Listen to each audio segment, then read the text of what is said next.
Hello everyone, welcome to HP competitive exam. आशा करता हूँ आप सभी अच्छे होंगे और स्वस्थ होंगे। तो जैसा आप सभी को पता है, हमने एक सीरीज जो है शुरू की है जीके की, GK booster for HP SSC. ठीक है, इसके जो है जिस थर्ड क्लास है, इस क्लास को आप एज ए रिवीजन ले सकते हैं अगर आप हिमाचल प्रदेश के किसी एग्जाम की तैयारी कर रहे हैं। जो भी नए बच्चे जुड़ रहे हैं, मैं उनको बता दूं कि इसकी जो टाइमिंग है वो शाम को 8:30 बजे हमने रखी है। ठीक है, इसका जो लाइव प्रीमियर है वो शाम को 8:30 बजे होगा। अगर आप तक किसी भी कारणवश नोटिफिकेशन नहीं पहुंचता है, ठीक है, तो मैं कमिट कर रहा हूं कि 8:30 बजे जो आपको वीडियो डेली मिलेगी, तो आप एक बार हमारे चैनल को जरूर जो है विजिट कीजिएगा 8:30 बजे अगर नोटिफिकेशन नहीं पहुँचता है किसी कारणवश। और इसका जो PDF है, ठीक है, मैं विद PDF आपको प्रोवाइड कराऊंगा। तो इसका जो PDF है ये आपको मिलेगा हमारे टेलीग्राम ग्रुप से, जिसका लिंक जो है डिस्क्रिप्शन में है, और जो कमेंट बॉक्स है वहाँ पर भी इसका लिंक मैं दे दूंगा। इसमें लगभग 6000 बच्चे जो है जुड़ चुके हैं। यहाँ पे मैं 2-3 दिन से एक्टिव हूँ, तो यहाँ पे सिर्फ इसी का PDF नहीं, अदर जो भी स्टडी मटेरियल है, कुछ इंपॉर्टेंट बुक्स है, ठीक है, जितना भी स्टडी मटेरियल रहता है अदर एग्जाम के लिए भी, वो भी जो है मैं आपको वहाँ पे प्रोवाइड करा दूंगा। ठीक है, जो भी नए बच्चे जुड़ रहे हैं उनको बता दूँ कि रफली ओवरव्यू दे देता हूँ इस वीडियो की हम इसमें डिस्कस क्या करेंगे बेसिकली। तो जैसा आपका नॉन टेक्निकल पार्ट आता है हमीरपुर बोर्ड के एग्जाम में, उसमें इंडिया जीके रहता है, ठीक है, आपका एचपी का जीके रहता है, साइंस के क्वेश्चन रहते हैं और करंट अफेयर के क्वेश्चन रहते हैं। ठीक है, उसके अलावा उसमें हिंदी भी रहती है, इंग्लिश भी रहती है और रीजनिंग भी रहती है। तो इन पार्टों को मैंने इसमें कंसिडर नहीं किया है। जो हमारा वीडियो लेक्चर है डेली 8:30 बजे, थर्ड क्लास है आज, 2 क्लासें नहीं देखी है जरूर देख लीजिएगा। ठीक है, मैंने प्लेलिस्ट बना रखी है इसकी। तो इस वीडियो में हम India GK, HP GK, science और करंट अफेयर, ठीक है, इन चारों सेक्शन को जो इसमें कवर करेंगे। देखिए फर्स्ट क्वेश्चन ये जो है प्रीवियस वीडियो का क्वेश्चन है। मैं लास्ट में एक क्वेश्चन जो है आपसे पूछता हूँ, उसका आंसर आपको कमेंट बॉक्स में देना होता है। तो ये कल जो है मैंने पूछा था कि किस हार्मोन को आपातकालीन हार्मोन भी कहा जाता है। ठीक है, इमरजेंसी हार्मोन जो है किस हार्मोन को कहा जाता है। तो इसका जो बहुत सारे बच्चों ने राइट आंसर दिया था, इसका सही आंसर हो जाएगा हमारा कौन सा, एड्रेलिन, यानी ऑप्शन नंबर बी जो है हमारा यहाँ पे राइट आंसर बन जाएगा। नेक्स्ट देखिएगा फर्स्ट क्वेश्चन, ये जो है मैंने कम्युनिटी टैब में भी डाला था। मोस्ट बच्चों ने इसका जो आंसर है वो रॉन्ग दिया है। ठीक है, मोस्ट बच्चों ने जो इसका आंसर है वो रॉन्ग दिया है, उन्होंने जो है स्पीति इसका आंसर दिया है, जबकि स्पीति जो है इसका बिल्कुल गलत आंसर है। इसका सही आंसर है गढ़वाल। ऑप्शन नंबर हमारा यहाँ पे राइट आंसर हो जाएगा। ये कहाँ पे है, ये है उत्तराखंड के अंदर। गढ़वाल कहाँ पे है, उत्तराखंड के अंदर है। जो किन्नौर है इसको जो है कनेक्ट करता है गढ़वाल के साथ ये लाम खागा दर्रा। लाम खागा दर्रा के अलावा जो कि 2 और इम्पोर्टेंट दर्रे हैं, जिसका नाम है चिरांग दर्रा, चिरांग दर्रा, और दूसरा आपने लिखना है कामिलागा दर्रा। ठीक है, इनको लिख लीजिएगा अगर आप नोट्स बना रहे हैं, कामिलागा दर्रा। ठीक है, ये 2 दर्रे भी जो है किसको कनेक्ट करते हैं, किन्नौर को कनेक्ट करते हैं आपके गढ़वाल से, कनेक्ट किन्नौर टू गढ़वाल। ठीक है, तो 3 दर्रे हो गए, कौन से, लामखागा दर्रा, चिरांग दर्रा और थर्ड हो गया आपका। ये तीनों दर्रे कनेक्ट करते हैं किसको, किन्नौर को गढ़वाल से। ये इंपॉर्टेंट है और प्रीवियस पेपर में पूछे गए हैं। इसके अलावा जो 2 दर्रे अभी प्रीवियस पेपर में पूछे गए थे जो कि इंपॉर्टेंट है, एक है पिन पार्वती दर्रा। पिन घाटी मैंने कल आपको कराया था। पिन घाटी कहाँ पे है, ये स्पीति के अंदर, ठीक है, लाहौल स्पीति में है। तो पार्वती कहाँ पे है, ये है कुल्लू में। ठीक है, तो यहीं से आपको याद करना है कहाँ पे है, कुल्लू और स्पीति के बीच में। कुल्लू और स्पीति के बीच में कौन सा दर्रा है, ये है आपका पिन पार्वती। और जो है पादरी दर्रा जो कि मोस्ट इंपॉर्टेंट है, पादरी दर्रा, ये किस किस के बीच में है, ये है चंबा प्लस जम्मू, चंबा प्लस जम्मू। ठीक है, चंबा और जम्मू को जोड़ता है कौन सा दर्रा, पादरी दर्रा। तो ये आपको याद करना है। नेक्स्ट देखते हैं हम। नेक्स्ट है निम्न में से कौन सी झील प्राकृतिक नहीं है। प्राकृतिक मतलब नेचुरल। ठीक है, इंग्लिश में लिखने में थोड़ा जो है मेरे पास इतना समय नहीं होता, तो मैं सिर्फ और सिर्फ हिंदी में ही जो है लिखता हूँ। निम्न में से कौन सी झील जो है वो प्राकृतिक नहीं है, यानी 4 ऑप्शन दे रखे हैं, इनमें से 3 जो झीलें हैं वो प्राकृतिक है, एक उसमें से जो है मैन मेड है। तो कौन सी है यहाँ पे, पंडो लेक। कल हमने इसके बारे में डिस्कस किया था, एक बार रिवाइज कहाँ पे है, मंडी, ये आपकी डिस्ट्रिक्ट के अंदर पे है, कांगड़ा डिस्ट्रिक्ट के अंदर है पंडो लेक, मैन मेड लेक है ये। इसका अदर नेम क्या बताया था मैंने कल आपको, महाराणा प्रताप सागर, महाराणा प्रताप सागर। ठीक है, तो यहाँ पे देखिएगा रेणुका झील हिमाचल प्रदेश की सबसे बड़ी प्राकृतिक लेक, सबसे बड़ी नेचुरल लेक है।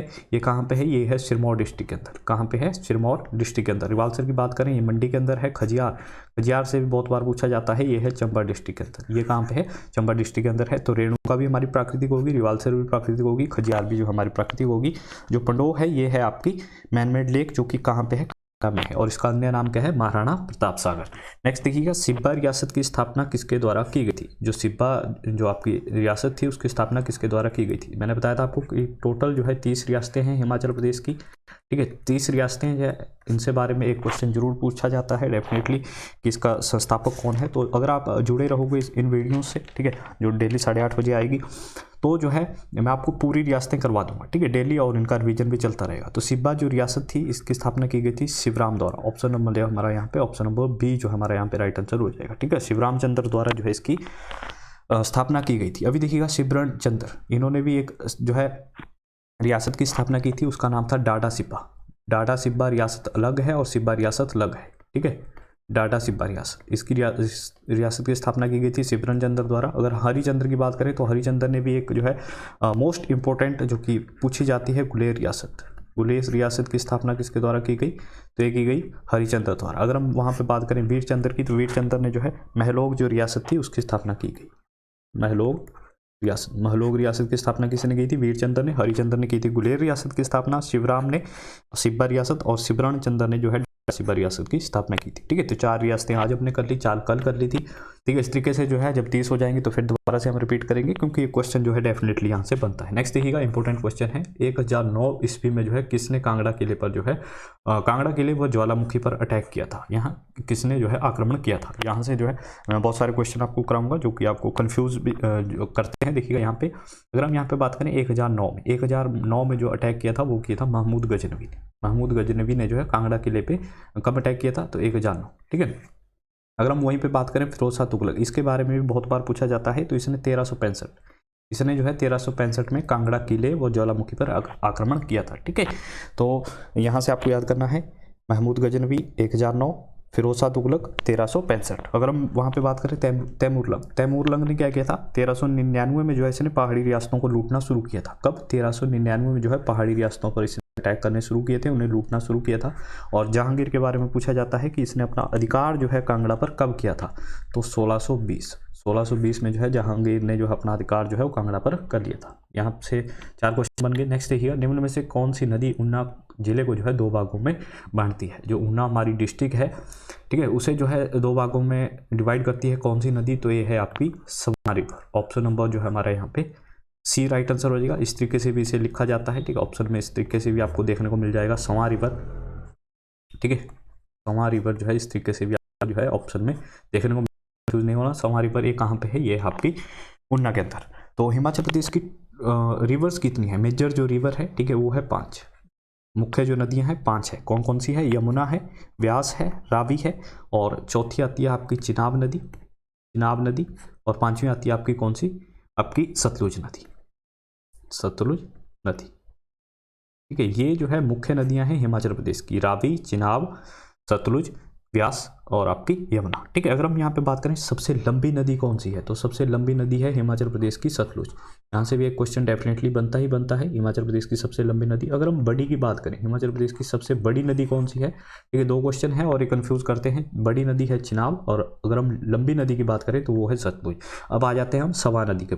सवा नदी कहाँ पे है, ये आपकी ऊना के अंदर है। इसकी 2 इंपॉर्टेंट जो है आपको जो ट्रिब्यूटरीज है या सहायक नदियाँ हैं वो याद करनी है। एक है होम नदी, ये इसकी ट्रिब्यूटरी है, और दूसरी है बरेड़ा नदी। ये क्वेश्चन जो है प्रीवियस पेपर में पूछे जा चुके हैं। इसकी जो सहायक नदियां हैं तो बरेड़ा और होम, ये कहाँ पे है, ये आपकी समा नदी की जो है ट्रिब्यूटरीज है। समा नदी जो है इसे दुख का दरिया, सौरो ऑफ ऊना भी कहा जाता है। क्यों कहा जाता है, क्योंकि जब भी बरसात के दिन होते हैं तो ये बाढ़ लेके आती है ऊना डिस्ट्रिक्ट के अंदर, ठीक है। देखिएगा नेक्स्ट हमारा जो है करंट अफेयर का क्वेश्चन है, और करंट अफेयर जो मैंने इंक्लूड किए हैं ये जनवरी 2022 के इंक्लूड किए हैं, जनवरी 2022 के हैं। इसका PDF कंप्लीट जो हिंदी रिव्यू है, ठीक है, 2022 का अभी मैंने नवंबर से शुरू किए हैं सेंड करने। नवंबर का मैंने आज सेंड कर दिया है, फिर दिसंबर का, ठीक है, जनवरी फरवरी इस तरीके से जो हम सेंड करेंगे। तो जनवरी का जो PDF है वो भी आपको जल्दी प्रोवाइड करा दिया जाएगा। पद्म विभूषण 2022 में से किसे नहीं दिया गया, ठीक है, पद्मा अवार्ड दिए गए 2022, ठीक है। 3 कैटेगरी में दिए जाते हैं, पद्म विभूषण, पद्म भूषण और पद्मश्री, ठीक है। तो पद्म विभूषण 2022 में जो है किसे नहीं दिया गया, नहीं देने की यहाँ पे बात की जाती है, तो जनरल बिपिन सिंह रावत इन्हें दिया गया, राधा श्याम खेमका दिया गया, कल्याण सिंह इन्हें भी दिया गया, रामदत्त शर्मा, ठीक है, ये इन्हें जो है ये दिया गया। जो पद्म विभूषण है ये 2022 में दिए गए 4 लोगों को, बिपिन सिंह रावत 1, राधे श्याम खेमका 2, कल्याण सिंह, ठीक है, 3, और चौथे पे जो आपको याद करना है वो है प्रभ अतरे, ठीक है, इन्हें जो है ये अवार्ड दिया गया है। और एक और जो फैक्ट आपको याद करना है कि विपिन सिंह रावत, ठीक है, जो कि हमारे फर्स्ट CDS भी थे, राधा श्याम खेमका, कल्याण सिंह, ठीक है, इन्हें जो है मरणोपरांत दिया गया। इन तीनों को जो है ये जो दिया गया ये मरणोपरांत दिया गया, मरणोपरांत, और जो अभी जीवित है वो है प्रभात। ठीक है, तो इन चारों को जो है ये दिया गया, 4 पद्म विभूषण दिए गए। पूछा जा सकता है कि पद्म भूषण कितने लोगों को दिया गया, तो पद्म भूषण दिया गया 17 लोगों को। भूषण जो है दिया गया कितनों को, 17 को। अगर हम वहाँ पे बात करें पद्मश्री दिया गया 107 को। पद्मश्री जो है 107 लोगों को दिया गया। नेक्स्ट देखिए 18वां कच्चाई लेमन फेस्टिवल। ठीक है, एक नींबू का जो है त्यौहार है, ये मनाया जाता है। जो भी आपकी नॉर्थ ईस्ट स्टेट्स है वहाँ से एक क्वेश्चन जरूर बनता है इनके फेस्टिवल से। ठीक है, तो कच्चाई लेमन फेस्टिवल किस राज्य में मनाया गया? ये मनाया गया आपका कहाँ पे, मणिपुर के अंतर्गत। ऑप्शन नंबर सी हमारा यहाँ पे राइट आंसर बन जाएगा। कहाँ पे ये आपका बनाया गया, मणिपुर के अंदर।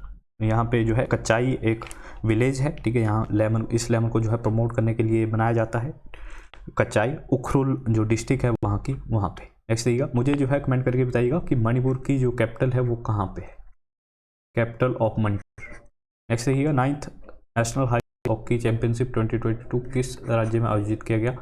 तो ये जो है आयोजित किया गया आपका कहाँ पे, ये हिमाचल प्रदेश। यहाँ पे राइट आंसर हो जाएगा हमारा ऑप्शन नंबर डी जो है यहाँ पे बिल्कुल सही आंसर बन जाएगा। ठीक है, इसमें जो है जो हमारा काजा है, जो रीजन है लाहौल स्पीति का, लाहौल एंड स्पीति डिस्ट्रिक्ट का, वहाँ पे जो है ये फर्स्ट टाइम जो है हिमाचल में शुरू किया गया। इसमें जो है अलग अलग हिमाचल प्रदेश की भी टीम है, चंडीगढ़, ITBP, लद्दाख। ठीक है, विभिन्न तरह की टीम है। ये जिस दिन इसे जो है शुरू किया गया उसी दिन आपको याद करना है कि मुख्यमंत्री ने जो है एक एप्लीकेशन जो है वो लॉन्च की है, अपना कांगड़ा। ठीक है, एप्लीकेशन जो है उस दिन लॉन्च की गई। नेक्स्ट देखिएगा फेयरलेस गवर्नेंस। ठीक है, इसकी स्पेलिंग यहाँ पे गलत है। फेयरलेस गवर्नेंस पुस्तक के लेखक कौन है? ठीक है, तो ये पुस्तक जो है किसके द्वारा लिखी गई? ये लिखी गई किरण बेदी द्वारा। ऑप्शन नंबर बी हमारा यहाँ पे राइट आंसर बन जाएगा। ये 2022 की पुस्तकें हैं जो कि मोस्ट इंपॉर्टेंट है। रस्किन बॉन्ड ने भी जो है अभी एक पुस्तक लिखी जिसका नाम क्या है, the little book of India. Little book of India किसके द्वारा लिखी गई? ये लिखी गई आपकी रस्किन बॉन्ड द्वारा। और ये पूछी जा सकती है। भगत सिंह कोश्यारी जो कि कहाँ के अभी गवर्नर है, ये है आपके अभी महाराष्ट्र के गवर्नर, इन्होंने भी एक पुस्तक लिखी जिसके बारे में पूछा जा सकता है, द लीजेंड ऑफ बिरसा मुंडा।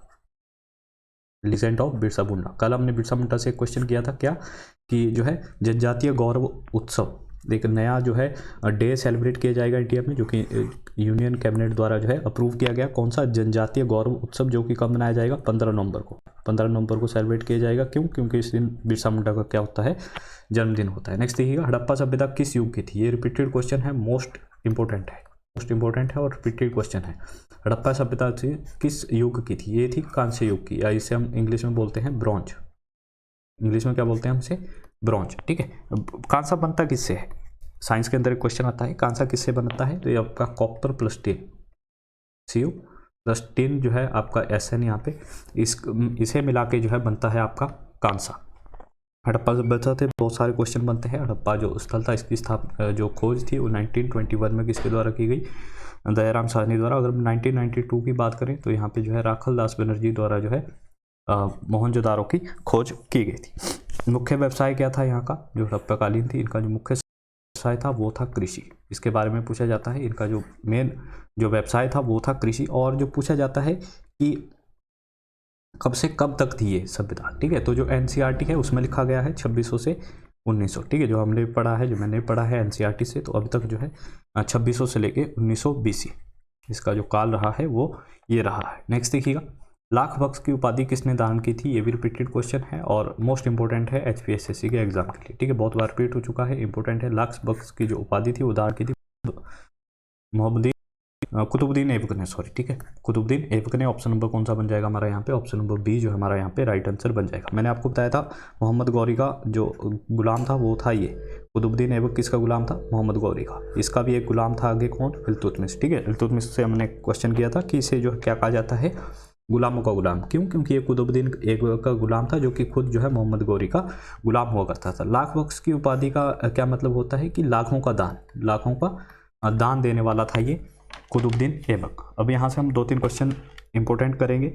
एक तो इसने क्या किया था, इसने एक 2.5 दिन का झोंपड़ा कहाँ पे है? अजमेर। ये क्या है? एक आपके पहले मंदिर हुआ करता था, फिर तोड़ के इन्होंने बाद में मस्जिद बना दी। 2.5 दिन का झोंपड़ा, 2.5 दिन का झोपड़ा। ये कहाँ पे है? ये आपका अजमेर राजस्थान के अंदर है मस्जिद। ये किसने बनाई? इससे भी एक क्वेश्चन पूछता है। तो ये आपकी जो है कुतुबुद्दीन ऐबक ने बनवाई।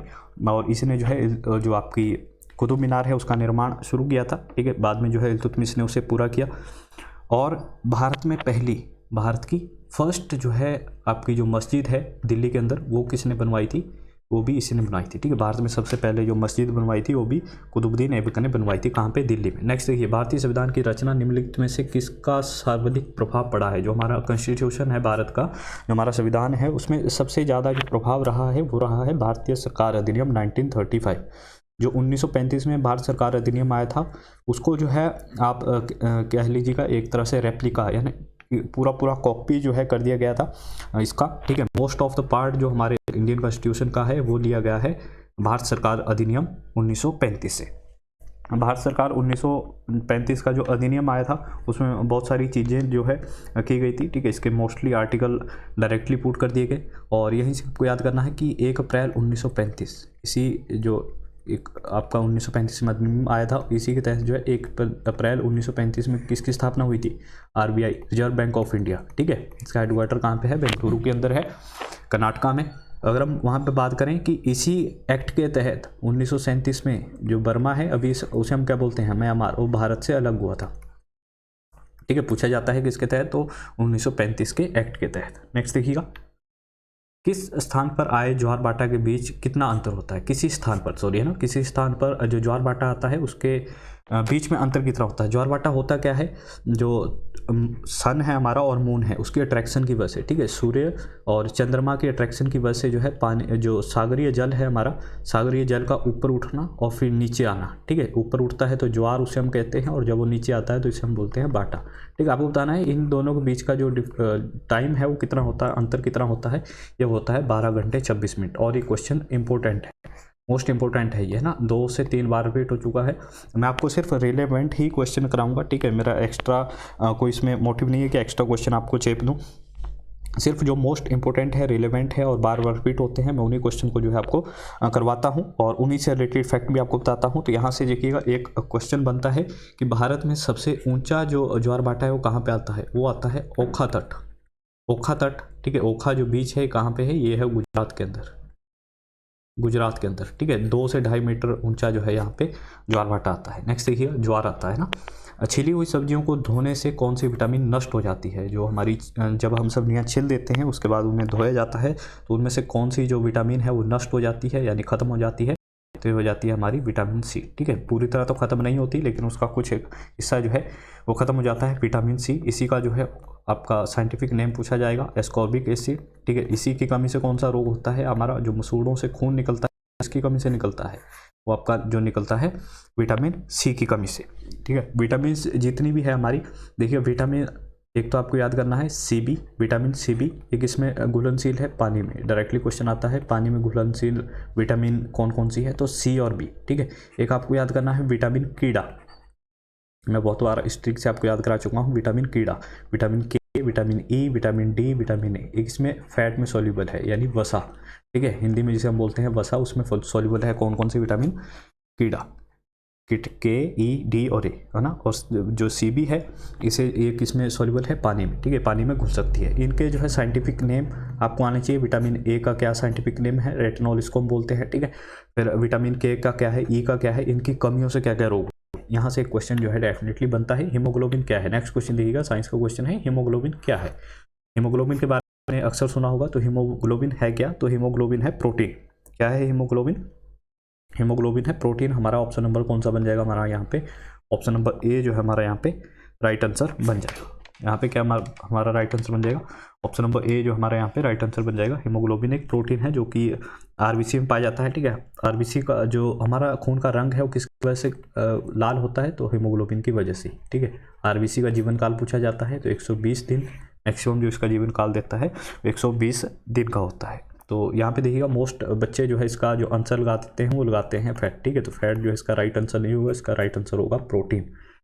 इसका मेनली जो मुख्य काम क्या होता है कि फेफड़ों से जो ऑक्सीजन होती है उसे अन्य भागों में ले जाना और वहाँ की जो CO2 होती है उसे फेफड़ों तक लेके आना। ठीक है, नेक्स्ट देखिएगा, एक क्वेश्चन आपके लिए है, इसका आंसर जो है जो हमारा फोर्थ पार्ट आएगा कल 8:30 बजे, उसमें मैं आपको दूंगा। रेशम कीट का उत्पादन किससे होता है, रेशम कीट जिसे हम सेरिकल्चर बोलते हैं।